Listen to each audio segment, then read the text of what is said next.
very recognizable guitar. It's a Les Paul USA Gibson Les Paul Standard. It's a year 2000 model. And I bought it in the year 2002, brand new, from a guitar store after having quit guitar in 1981. So it was a long hiatus. Yes, I had played no more than 400 or 500 hours in those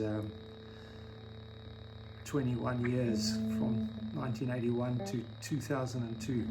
And I took up guitar at the age of 14 and basically quit at the age of 22. But at the age of 43, I bought this guitar. I told the salesman to hang on my lounge wall because I had no intention of playing again. But I always wanted one since I was the age of 16, and I'm glad I bought it. So I chose it out of 5 guitars the guy presented to me in Sydney, Australia.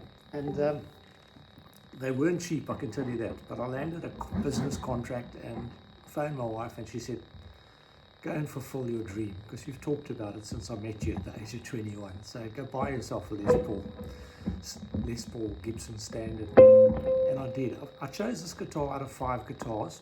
One of the 5 was a Neil Perry Les Paul, and it was black, and it had an amazing sound, but the price was about 20 to 25% more than this guitar. And this one was the second most expensive one of the 5. Sorry, it was the third most expensive one. It was one right in the middle. But I went into a sound studio booth with a professional guitarist who's working in the music store, and he played this Black Dog by Led Zeppelin on it for me through a Marshall stack.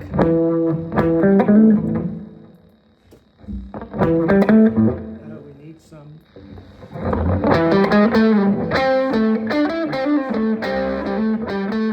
Probably need a bit more of that.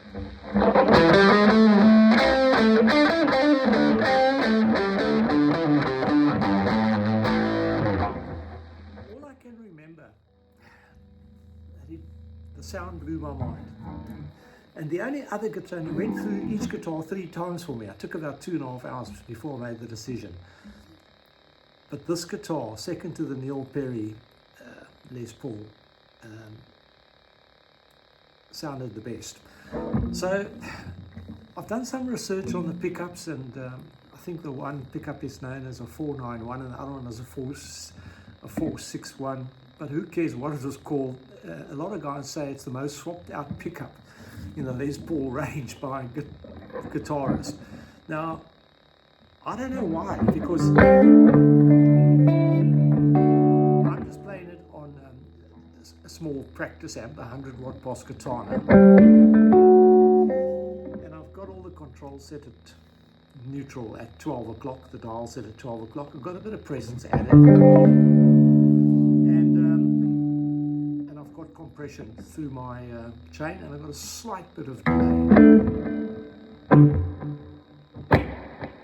Okay, and that's all I'm using. And what I want to talk about, if you're new to guitar, is that about the controls of the guitar, but also the sound is often cited by professionals as coming from your fingers. Because if I gave this guitar to someone else, the guitar would probably sound different.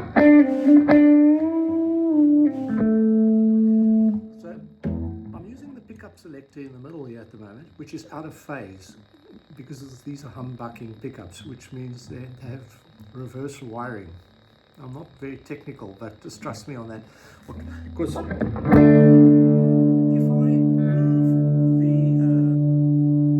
the volume control down, and this one here at the top is controlling the neck pickup.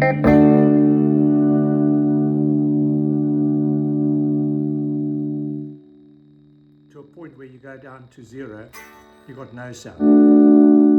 Even though I have both pickups selected, I'm using both in tandem, both at volume 10.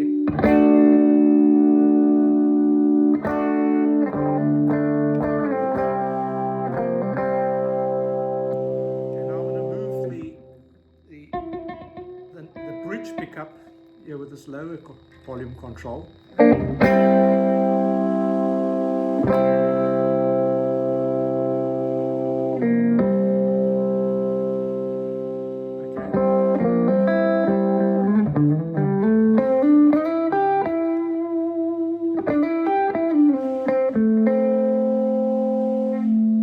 If I only use the bridge pickup, I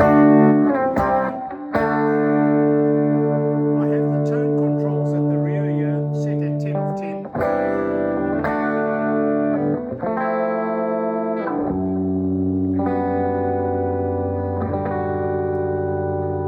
Now I'm going to play with the tone control of the bridge pickup.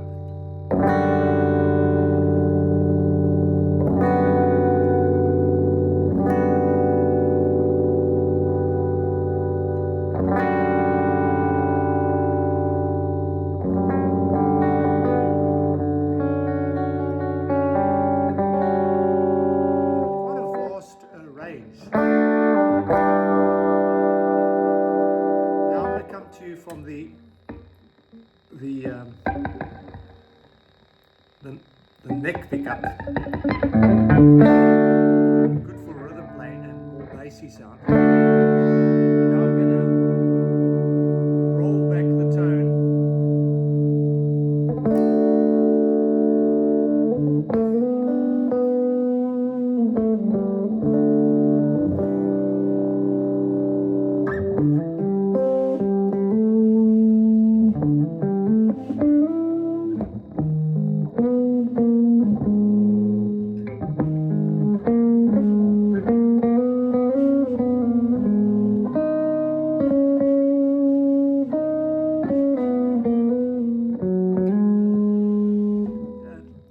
Straits, Mark Knopfler uses that, like Eric Clapton, the woman tone.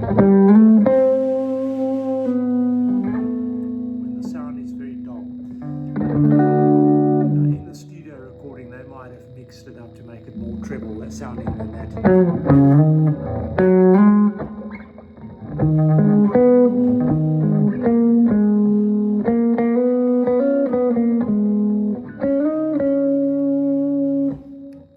To the recording in years, but I could match it pretty easily with the equipment I have here. I might add a few other effects if I wanted to match the actual studio recording, but it's very versatile. That's all I'm trying to show you about this guitar. Now the string heights, I've got it written down here. I'm going to bring my notes out here. I did this about 10 years ago. The pickup heights at the bridge pickup here, the height from the screw, which has a magnet underneath it and transmits the sound down a wire into the amplifier, etc., and gets amplified, is 4/64ths of an inch, and the neck height is 6/64ths. Because the string oscillates above that little magnet screw, and that picks up that vibration, which goes down the guitar lead into the front end of the amplifier or through the effects loop, whatever way you do it, etc., and amplifies that vibration, which comes up to your human ear, to the brain as sound. And then that is so at the bridge, it's 1.6 millimeters for the metric viewers, and at the neck pickup it's 2.4. So 1.6 millimeter height from the screw, the string height. So you adjust the string height by moving the pickup up and down by adjusting those screws there in the middle of that casing. And as I say, and 1.6 here at the bridge, and 2.4 down millimeters, or 6/64ths and 4/64ths of an inch if you use old feeler gauge. That's how the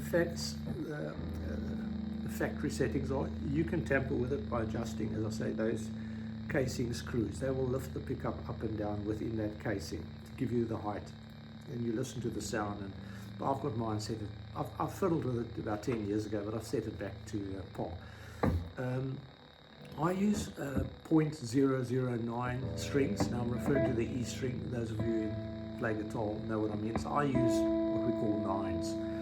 Stevie Ray Vaughan, I believe, used tens. Some argue he used 11s. .011. Okay, because you get that fatter tone. But that's what I use. Pretty thin, but pretty reliable. Now, on a tip, if you find yourself breaking strings a lot, like I used to at one point before I was in turn given a tip, I found the string was always breaking.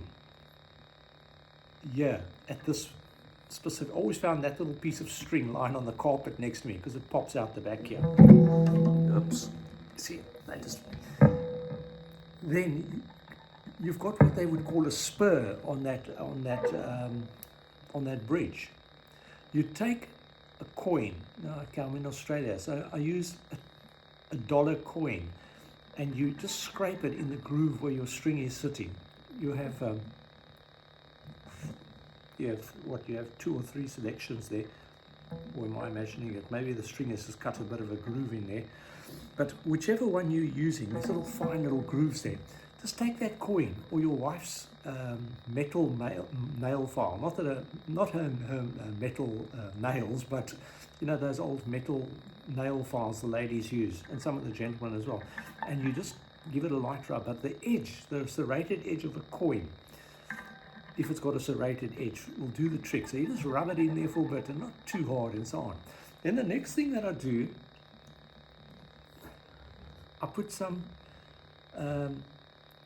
guitar polish. I'm using Dunlop. I'm not being paid for this, but I haven't polished the guitar for that. And what that dust you see there is finger dust, because I play quite a lot. I've got 7 or 8 guitars down here, but they get used a lot. So you put that all over the strings and the fretboard. You know, it's to lubricate the fretboard and to polish the guitar as well. Sorry, you use lemon oil on the fretboard, but you use it to polish the guitar and the guitar's neck.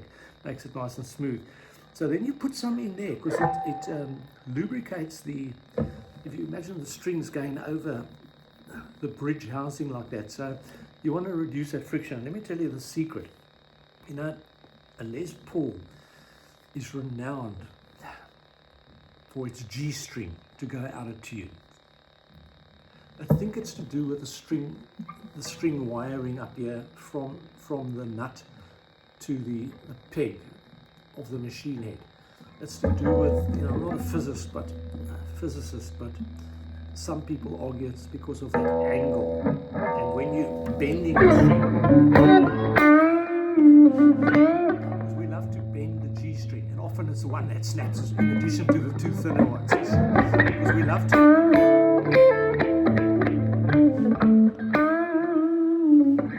bend it. You know, if you were born in the 50s or the 60s like me, we were very keen on bending strings. I do it less these days because I don't play that much blues anymore. But let me show you the magic trick. It's this, you know, they call it HB2.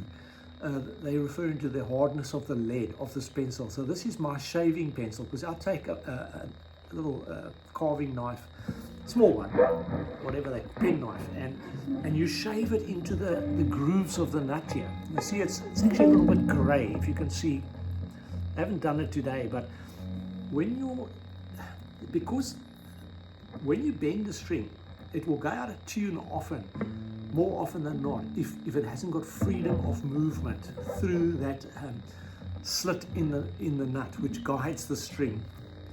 And you put that hard HB2 lead, as it was known when I was a kid.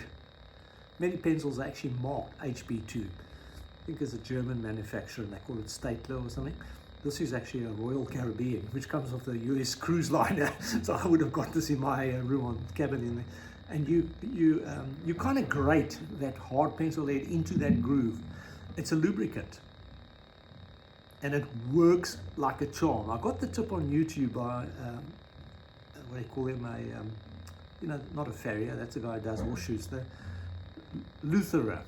Yeah, those are guys who work on the mechanics and of guitars, and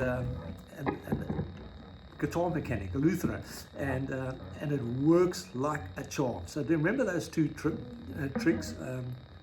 If it's snapping there, and then if your guitar is going out of tune all the time, and especially your Les Paul G string is renowned for that, then put your hard pencil lead in there, and you will see the difference. And when you do your bend, it will be so smooth, but you probably won't.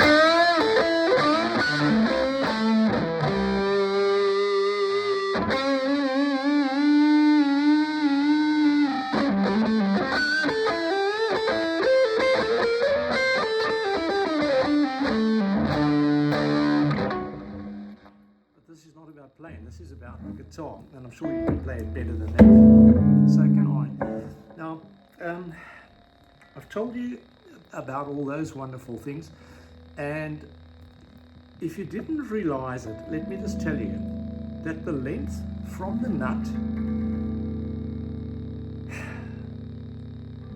to the bridge is 594 millimeters. If you didn't know that, you can get your measuring tapes out. And what I can tell you, that at the 12th fret is 297 millimeters. It's exactly halfway between the distance between the nut and the bridge saddle. So the physics of a guitar. And then you can go do the measurements at B, A, and G, and that's the minor third, that's the perfect fifth. You could argue that's 7 of 12, and you go check those measurements out, and you might start thinking like Pythagoras, who divided the octave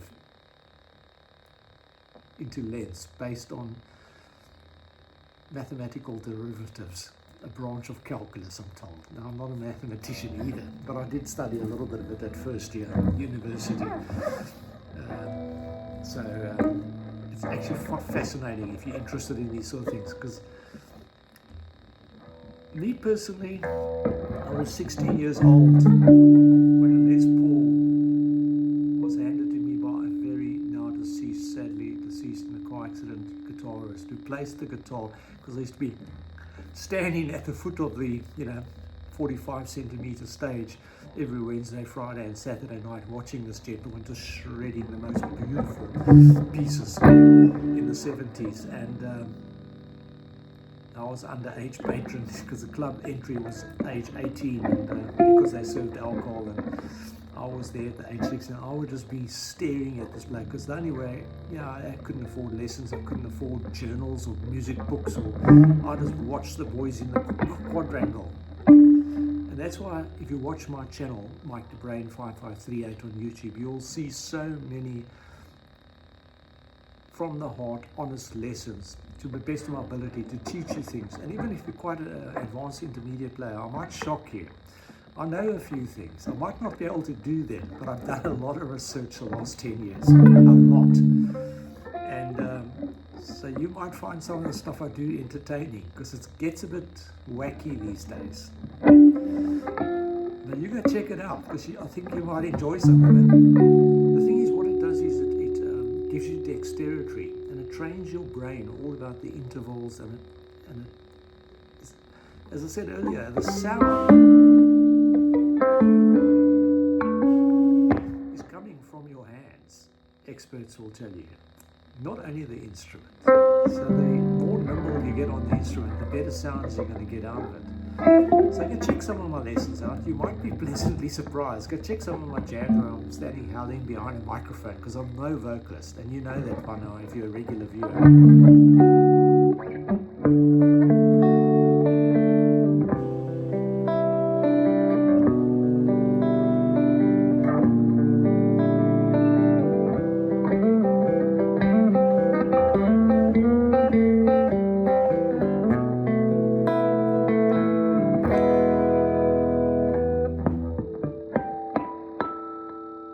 Tuning issues. We're not going to worry right now.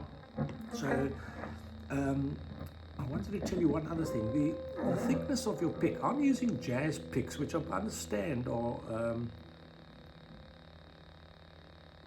is it 100 or 1/100th of a mil? Looks thicker than that, but it's thick. And it's not flexible, okay? It's not flexible. It's like, feels like a piece of milk, bottom of a milk jar. I like it because it doesn't bend, if you know what I mean. The pick doesn't bend. Now some guitarists hate it.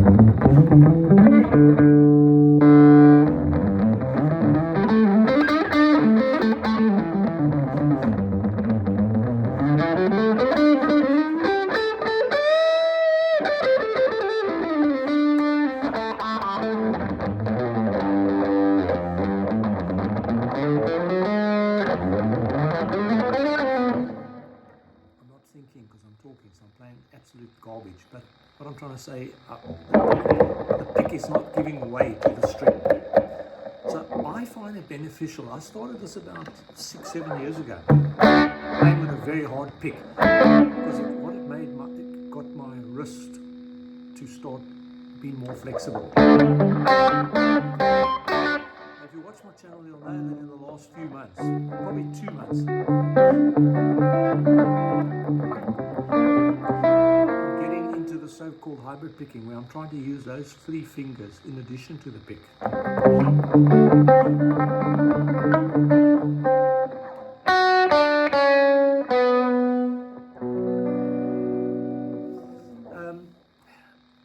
It's a lot of fun playing guitar, and I urge you to consider taking it up. Just remember, I made my comeback at the age of 55. So I owned this guitar for 12 years. And I didn't have it hanging on the wall, but I probably played it maximum of 500 hours over those 12 years while I was building up my life in a new country, etc. Still had a young family and a new business to establish on a new continent.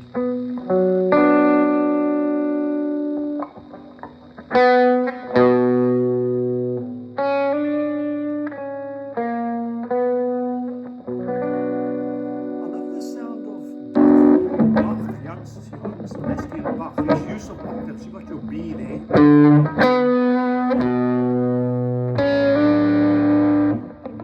Sorry, to the third. Let's just think about what I wanted to do.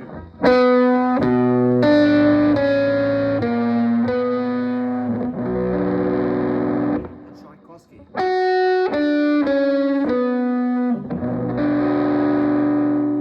But Bach used the octaves a lot.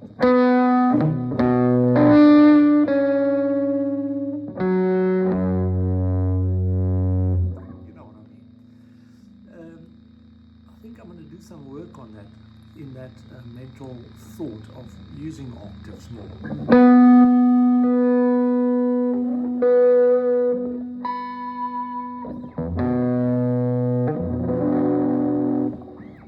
Because it's fun.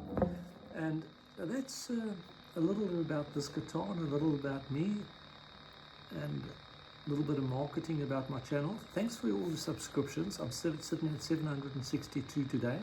The 4th of December 2024 will mark 2 years since I went from 6 subscribers, and currently today, the 7th of October, sitting at 762. On various platforms I'm getting increased interest, and I appreciate that, but it's not about me. It's about trying to part with my knowledge to you, so that we can all grow and hopefully get something out of it.